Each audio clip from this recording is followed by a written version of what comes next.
Hey, this is Zoe, your crazy credit cousin. What's going on? I know it's been a minute since I've talked with you guys, but I just had to touch base with you all in reference to some of the questions that's been coming to my office, the phone calls, and the emails. But listen, let's talk about business credit establishment. And I wanted to kind of explain, I just sent out an email to everybody that's on that follows my blog, or whatever it is that y'all follow. But I just kind of wanted to break it down for you so you can kind of understand it. And I wanted to give it to you in terms where it would not be so confusing. But even after I give this information to you, these just little small tips, if you still want to call my office and schedule a business credit consultation, let me know. And you call my office and we can book it for you. But let me tell you something about business credit establishment. And let me tell you what it is. It refers to the process of building a separate credit profile for a business entity, right? And it's going to, of course, be distinctively different from your personal credit profile. So, what I'm saying is, it involves establishing and maintaining a positive credit history for your business, which can be used by creditors and suppliers to access the credit worthiness and financial what stability of your company. Now, I'm going to give you a few steps or a few tips, should I say, that is commonly recommended not just by ZDT Financials, but by other entities or other financial advisors for establishing business credit. When everybody wants to go get an EIN number, or everybody wants to do an LLC, but prior to doing an LLC or prior to even obtaining your EIN number, I want you to check with your Secretary of State to see if the name that you're using, the name of your business, is not ready or is not already taken. That's very important because I have to help a lot of people correct that when they start working with me, some of my clientele. So, what I want you to understand is before you even go get it, because let me tell you, it's easy to go get an EIN number, right? But it's not easy to correct on the back end with the Secretary of State, okay?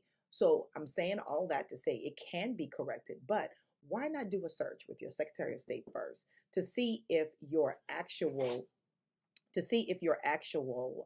um, name is already obtained. So also another format. Before you actually do that, just check around and just research and see what's going on in your state. But it's always wise to start with your state prior to going to collect your EIN number, okay?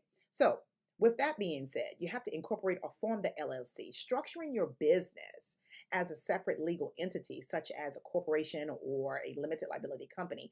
It helps establish its identity as a distinct entity from its owner, okay?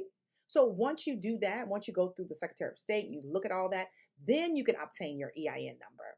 Now, if you're not sure what an EIN number is, an EIN number is a unique identification number issued by the IRS for tax purposes. Now, it is necessary to have this information to open up business bank accounts and establish credit under the business name. Okay, so those are two steps that you do need to look into.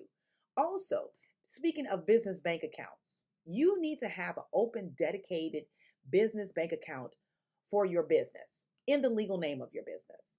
This helps separate personal and business finances, but this also demonstrates financial responsibility and stability.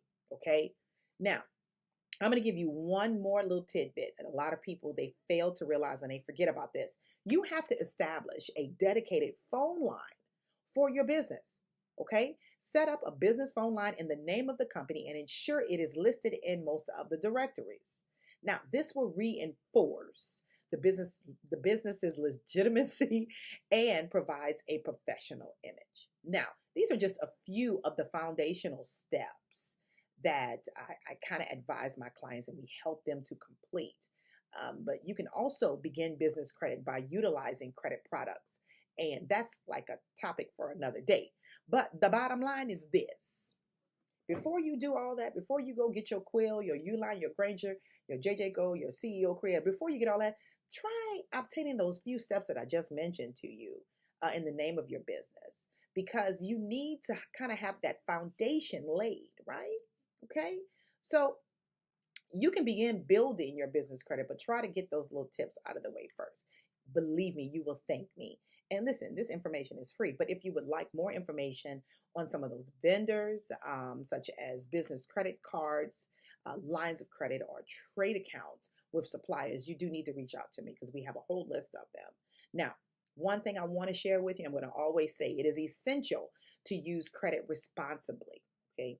Making timely payments and managing your credit utilization effectively. That's not just with personal credit, it's with business credit as well, okay? Now, one more tidbit and then I'm gonna let you go because I know I could go on and on and on and on. But baby, I ain't got time for it today because I got too much going on. All these consultation people come to my office doing all this. But hey, they ain't got nothing to do with what I'm about to tell you. When we're talking about business credit has different bureaus. So it's more than just TransUnion, Equifax, and Experian. Okay. Experian has a separate entity for business credit. Also, Duns and Bradstreet or Dun and Bradstreet, okay? What they do is the same thing that the other three do. They collect and report information, but it's on a business standpoint, okay? So let's talk about Experian and Dun and Bradstreet. They collect and report information about a business's credit history and financial behavior, okay? So same as TransUnion, Equifax, and Experian on the personal side, the lenders and suppliers can access the information from Experian, Dun and Bradstreet, and even IntelliScore. They can access this information to see your credit worthiness and risk associated with extending credit to your business. They also do regular monitoring and reviewing your business credit report. Okay, so they also help you to identify what areas that you need for improvement. And that's one of the things that I love, okay? Because you need to take that information and use it. All right. So by establishing and building positive business credit, you enhance your company's financial stability, reputation, and you also increase access to financing, capital, be able to negotiate favorable terms, and strengthen relationships with suppliers and creditors. Hopefully, this information has been beneficial to you on today. If you have any other questions, I'm sorry about all the ums, okay, because I'm flying off the seat of my pants with this one. If you have any other further questions, call my office, 504-667-5545, or either just shoot me a message here. But if you need a list of different things, or you need help with funding, hey, you need to hit me up and get a business credit consultation going on. And you can do that by calling my office. Thank you so much. This is Zoe, your crazy credit cousin with ZDT Financials.